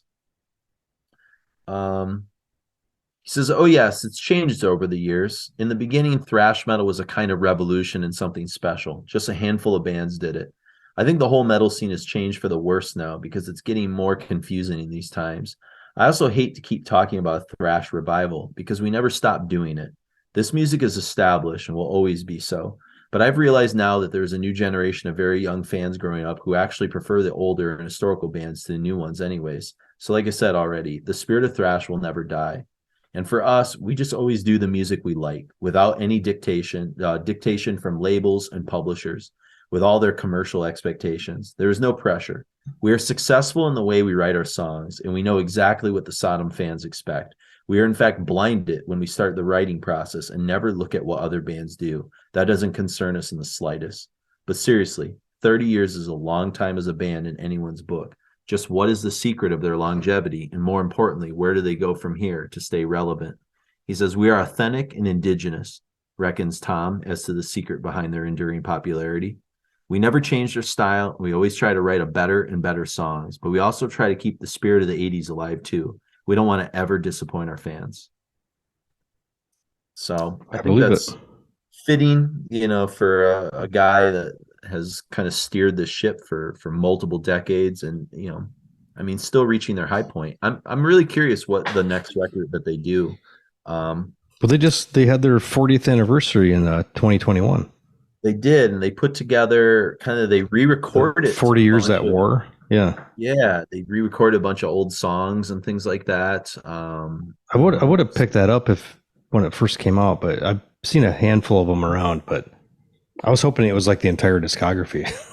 Yeah, unfortunately it's not, but I think with Frank and stuff, it'll probably sound pretty good. I've listened to it a little bit. I haven't spent a lot of time with it. Did you know there's a song in here called Jabba the Hutt? No. Oh, wait, on Genesis 19 or on the... No, on the 40 Years at War. I don't know what album that's from. It might be from a demo. It might be from their demo era. Maybe. I don't know. Jabba the Hutt would be 83 for the movie, but... Yeah. Huh. Caligula? 17 songs, so... It's got Frank. It's got the modern lineup, so it's got a great Alien Candor cover as well. I do like the cover. It's pretty neat. So, yeah, and Mark, in between us recording part 1 and part 2, we actually got a new patron.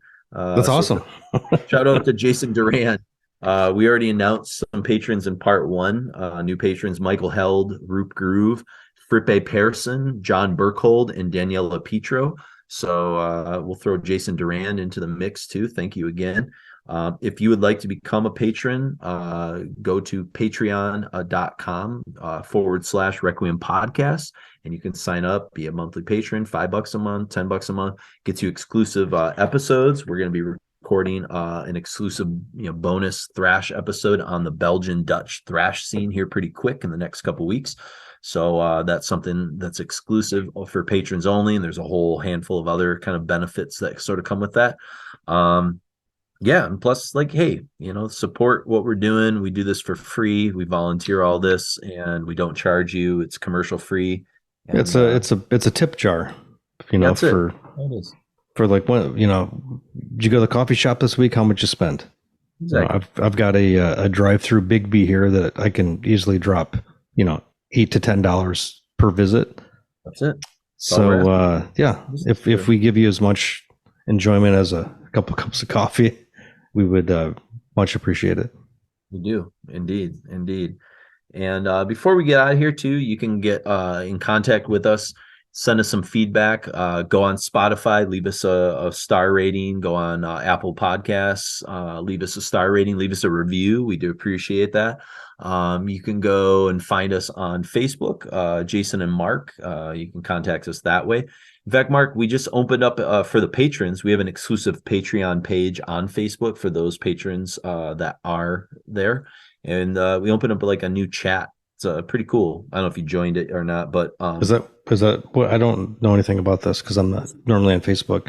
Is this beyond the Mighty Raven Dark? No, it's a Mighty Raven Dark rating. It's a chat exclusively for all those people, and it's just like it's cool. It's actually been like a bunch of people sharing like YouTube clips and talking about recent shows they've been on.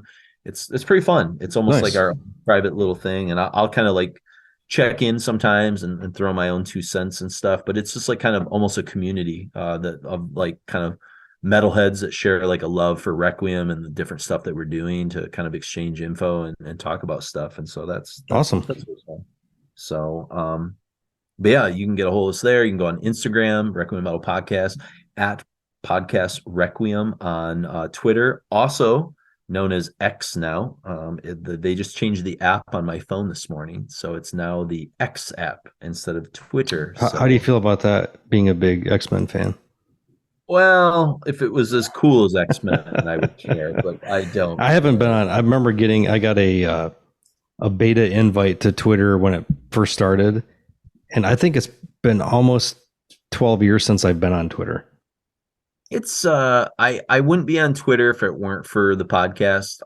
Metal Twitter is pretty fun. There's a pretty good community of people that I think are only follow us there and don't have Facebook. So the guy that kind of created the Paradise Lost Catatonia drinking game came from Twitter and stuff. So it's a nice outreach for that. I follow some news sites, so I read news articles and stuff, but I try to just kind of not doom scroll if I can. X scroll now. X scroll. Yeah. Well, exactly. Soon he's trying to turn it into a banking app. So I'm sure we'll see what happens with that very special man. Something fucking fun. Can't wait for it. All right, so here's some cool feedback we got. This is actually one kind of a shout out to one of my students, or former students. He just graduated.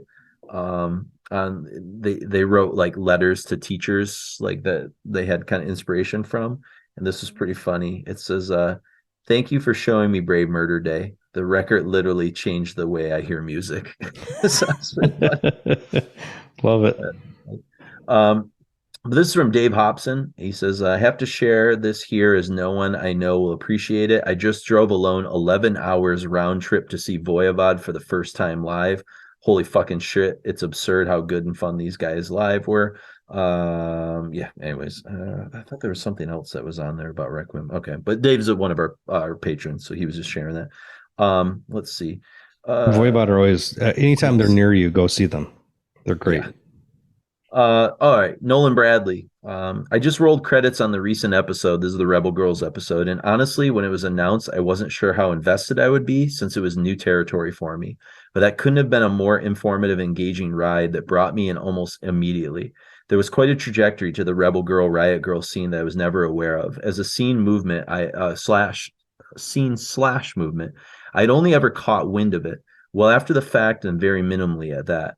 A lot of bands here I was never aware of or only knew about simply by name, such as L7 or Sonic Youth, or peripherally through hits, the Go-Go's Vacation or Blondie's Heart of Glass, none of the heavier work.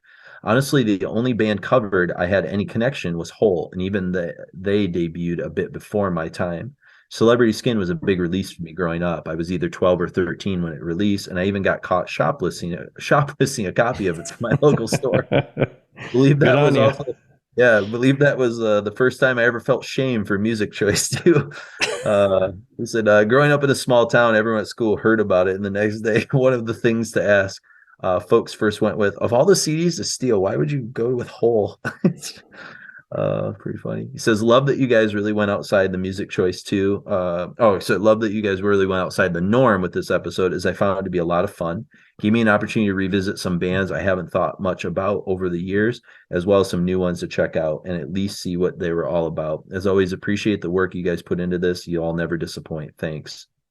Thank you. I also, Lisa was telling me about some people were talking about the whole stuff on the episode that I completely missed, but that everybody was like surprised or I think I have that somewhere in here.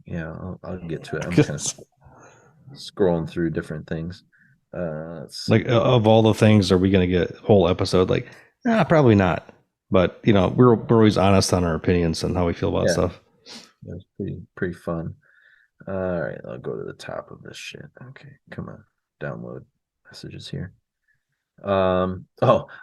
Andreas, he's got definitely some things to say. So Andreas actually sent us like a tip.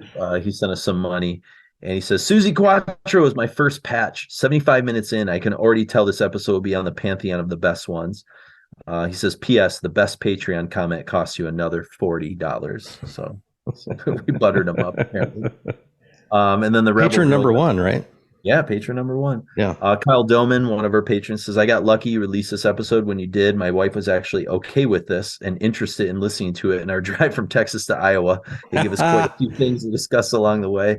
And I wrote, Requiem is all about bringing families and spouses and long lost friends together. So and driving cross country. That's it. That's cross country driving.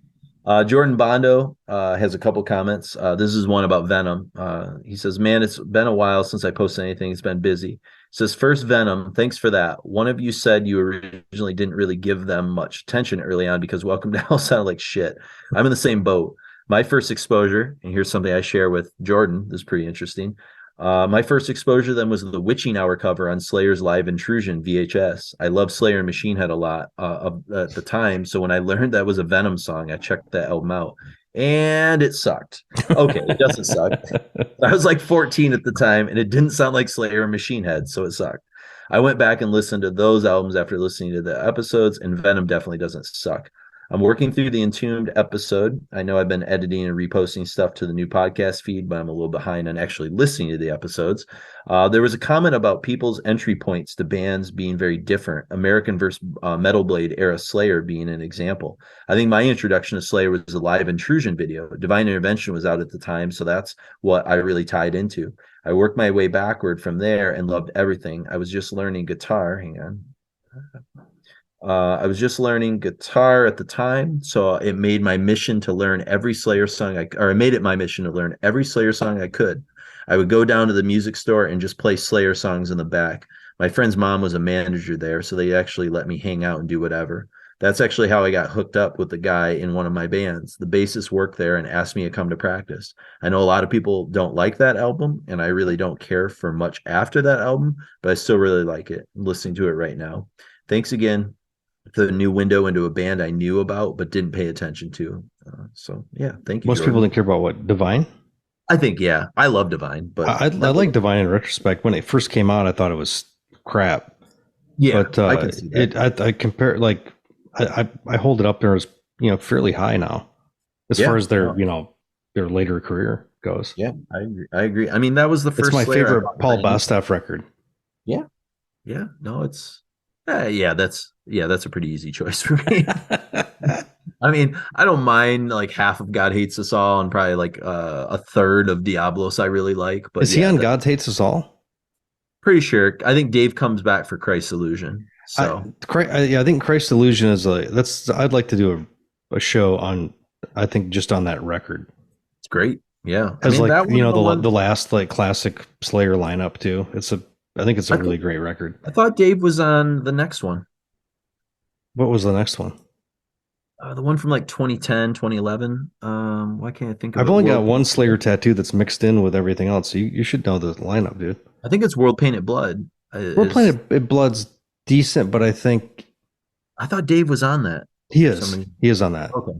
That's the one where Larry Carroll came back to, I think. Yeah. So it was like everything, but I mean, they're both fun. So they're pretty fun. Yeah. For like, again, a late era band. So, Here's Andreas. OMG, I love you guys. I adore this band.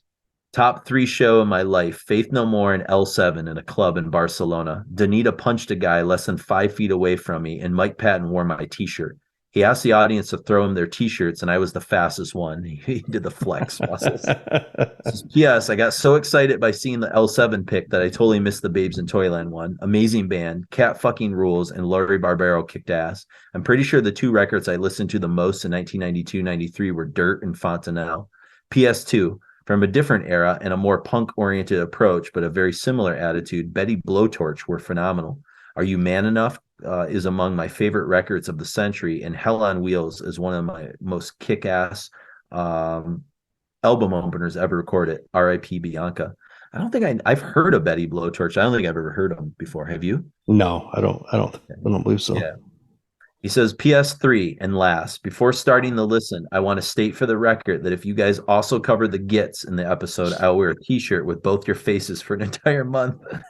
And I set up a picture of both our faces as like because he didn't know the Gits were coming. So, there you go. There you go. Terry Corbin said, just wrapped up the episode. Fantastic as always. Mad props to Jess for picking such a stellar pair of bands. Mark, Jason, you were both as wonderful as always in your coverage and commentary. Thanks to all 3 of you kick-ass humans. Possibly the interest in anyone that enjoyed this. The band Scowl. I have to check them out. I don't know Scowl. I don't either. Yep. So, and then Andreas comes back later with a later comment and says the Gits ... He says, in my line of work, you can't afford to make empty promises. Stay tuned for upcoming news regarding the Mark Rudolph Jason Hundy themed t-shirt. So it's pretty funny. Yeah, I mean, if you're a gambler, you gotta settle up on your debts. Yeah. And then apparently you had some comment in the episode, I guess maybe. He says, I dislike what Pantera represents as much as Mark does, but since I wouldn't have to suffer through the research and recording of a 5 to 6 hour episode, I malignantly hope there's a big push for a Pantera Requiem rendition. Well, I think I talked about it would be great to do up to Cowboys from Hell. Yeah, it might be that. Because some of that stuff, I think, power metal, and so I think some of that stuff is very interesting to me. Fun. Yeah, for sure. I think Cowboys is a good record. Yeah. After that, I think it loses something for me as I age.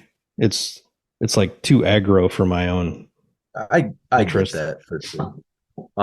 So we got something this you sent me, and this came in after we recorded Rebel Girls, but it's from Anthony Papalardo. And he says, hi, I'm an extreme latecomer to the pod and have been power jamming episode after episode. I'm writing because I really appreciate the context you provide outside of metal itself. And recently I was listening to the Fu Manchu deep dive and thought this exemplified your approach to talk about car culture in Southern California. Oh yeah, I've also written some books on subculture, so this is my wheelhouse. But most importantly, you discuss irony and appropriation, and that really resonated. Being almost 50, I saw what the Beastie Boys did or Fu Manchu's work as simply going back to what you missed and looking at what's funny, cool, weird, and interesting about it and repackaging it through a modern lens. You could say Sleep did that as well, and shit, in film, the Tarantino reference is spot on.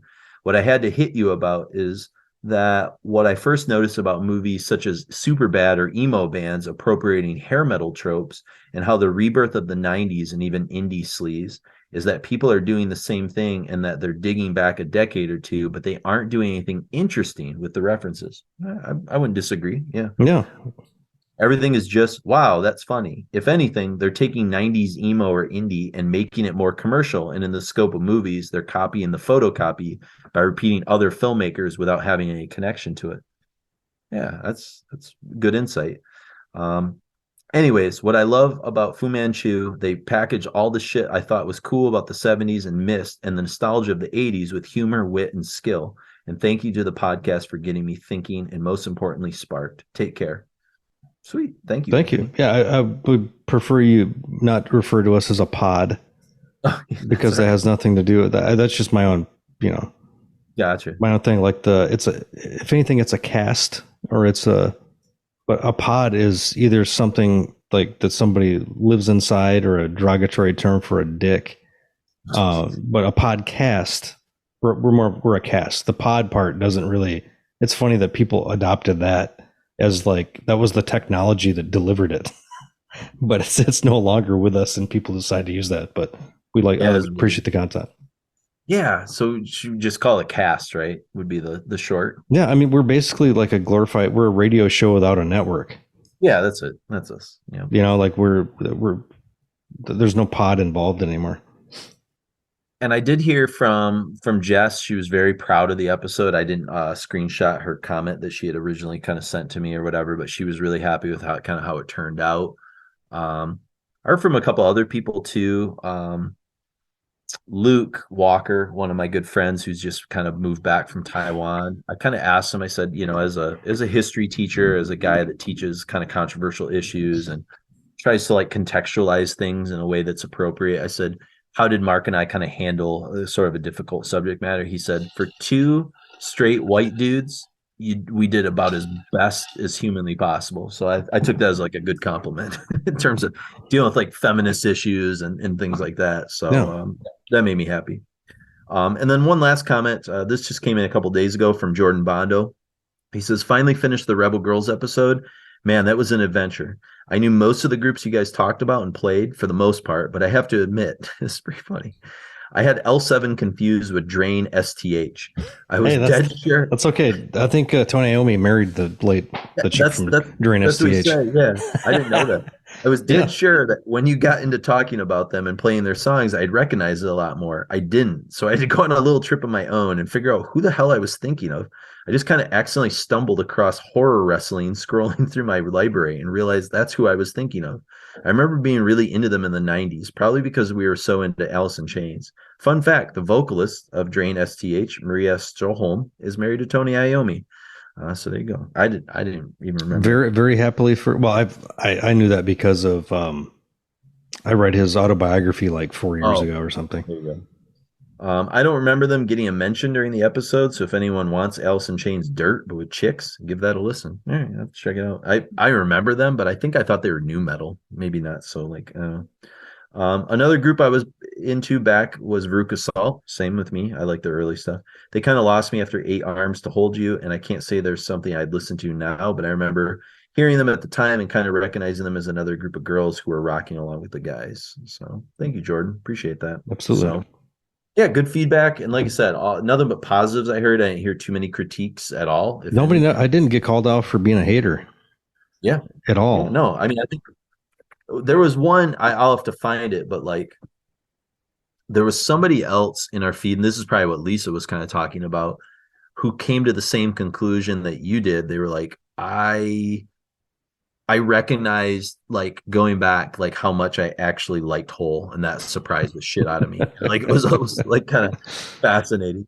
And it was funny. I was talking to Luke about this too, about like, you know, why we were kind of pitted that way. And he says like he grew up in like where I teach, Armada, and he says like he knew that he wasn't supposed to like Hole, that it wasn't cool as a dude to like Hole. So he just kind of hated Hole without really ever like listening to them almost or whatever. Or like just kind of like caught like a couple like clips of Courtney Love and just kind of formed his opinions based on that. And I've been there. I've done that as well. Sure. He just said it was really interesting, like the context that like you can be like pitted against something that like you should probably like, but like, you know, I don't know. We just had an interesting conversation about it anyways. So that's the system trying to push you into corners you don't need to be in. That's it, man. That's it. Just the man trying to like what you like, man. Don't listen to the government or authority. Do what you want to do. Yep. That's what Tom Angelripper would do. So exactly. We'll actually hear from Tom Angelripper one last time, Mark, before we hear this trio of tunes. So, but anyways, we've gabbed enough. So let's go out in flames here with some Sodom and Gomorrah, some Nicht, mehr, Mainland, and the Harpooneer from Genesis 19. So welcome to International Thrash. We are here. We have finally arrived, and we will be here on and off for the foreseeable future with mixing in some other non-thrash related things, and it should be fun. So yeah. So enjoy some Tom Angelripper, and if you want to become a patron or get a hold of us, we just give you all those fun ways to do so. So for Sodom, the comeback part 2, I'm Jason. And Never Again, Tapping the Vein. Hi, Mark. So I guess as we kind of wrap up and you look back on these 35 years, what do you want the legacy of Sodom to be, both as a band and as part of like the German metal history? Like when they write the story of German metal, what do you want it to say about Sodom, I suppose? I think Sodom, I don't know. Sodom is still a part of a German metal scene or international metal scene, and it makes me proud, because, I think it's a result of hardworking men. I'm working every day on this project, and I don't know. There are so many other bands around, who are really successful. The German metal scene is getting really big nowadays. It's getting sometimes it's getting out of control because hundreds of bands coming out every month. But Sodom is still a strong part of it. And Sodom is a cult band. I don't want to compare it to Motorhead. But Sodom, when we're gonna play shows nowadays, we are sold out every time. But it makes me proud, Yeah. But it's just a result of hardworking men, It's just because we really like what we do, We're gonna do the music. We do the music for the fans and for ourselves, not for record companies, Sure. Yeah. And so what are they gonna talk to the fans? We are no rock stars, We are just metal fans making music for a while, Yeah. But coming back, when we're doing a show, we always try to do meet and greet or signing sessions, or giving something back to the fans, That is very important, and that is something a lot of bands forget around me, There are big rock stars, and this is what I hate, Well said. Well said. Absolutely. So, anything else to add, Tom, to the story of German thrash, or the story of Sodom, or the story of Venom before we go?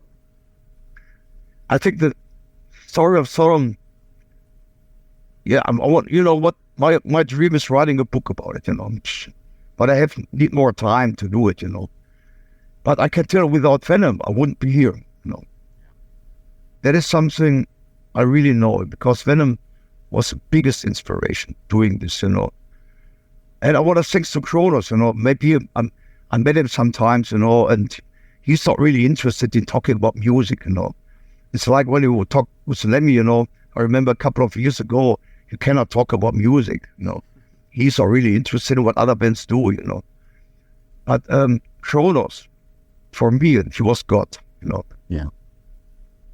And some people hate Kronos, I know that, And I said, without Kronos, the metal scene, also the German metal scene, would be completely different, in my opinion. Yeah. So there, I always give a lot of respect to him, to this guy.